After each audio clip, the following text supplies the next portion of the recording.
afternoon. My name is John Sheffers, Peak Female Program Team Lead, and today I'll be talking with you a little bit about the 2020 April base change. Every 5 years, genetic evaluations of U.S. dairy cows undergo a base change.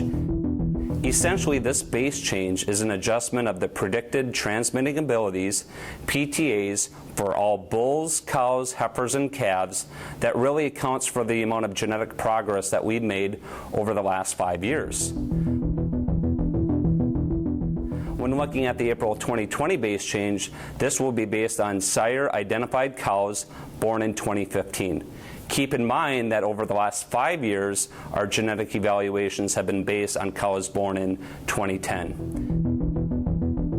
It's important to note that the PTAs of most animals will be adjusted downward in April 2020. Larger adjustments per trait, whether it be milk, fat, or protein, mean that we've made lots of progress for those traits over the last 5 years. Even though the numbers on the proof sheet may be lower in April compared to December, the base change doesn't change the relative rank of animals.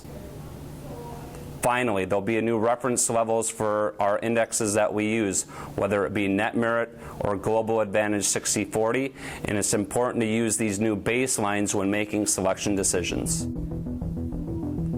So what are the expected changes for 2020? Let's walk through them.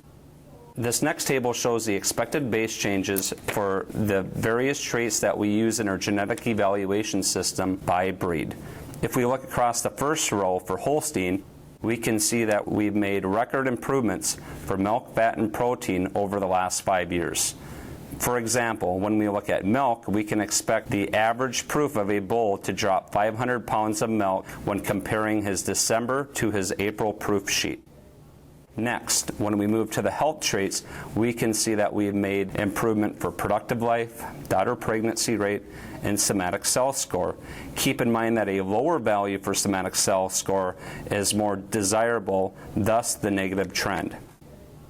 When we move further on this table, we can see that for sire calving ease, we'll expect a 0.4 increase for this trait, meaning that a bull that's 7.6 sire calving ease today will become 8 sire calving ease for the April evaluation.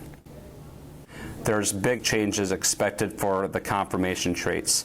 Traits such as type and udder composite will see downward trends of 0.76 and 0.85.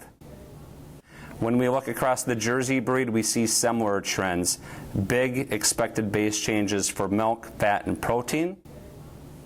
When we look across the health traits, we note that we've actually made negative progress for daughter pregnancy rate. A bull that's -1 on daughter pregnancy rate today will be 0 on daughter pregnancy rate come April. If we look at the final two columns, we see the expected change in net merit and cheese merit by breed. If you're using 1,000 net merit bulls today, the new baseline come April will be 800 net merit. Let's take a look at how the April base change will affect the numbers on the proof sheet for Alta Top Shot. When looking at his net merit, today he's 1,033 net merit, but with an expected base change in April of 200 net merit dollars, his April value will now be roughly 800 net merit. When looking at the production traits, we can see downward adjustments for milk, fat, and protein, approximately 500 pounds of milk, 20 pounds of protein, and 20 pounds of fat.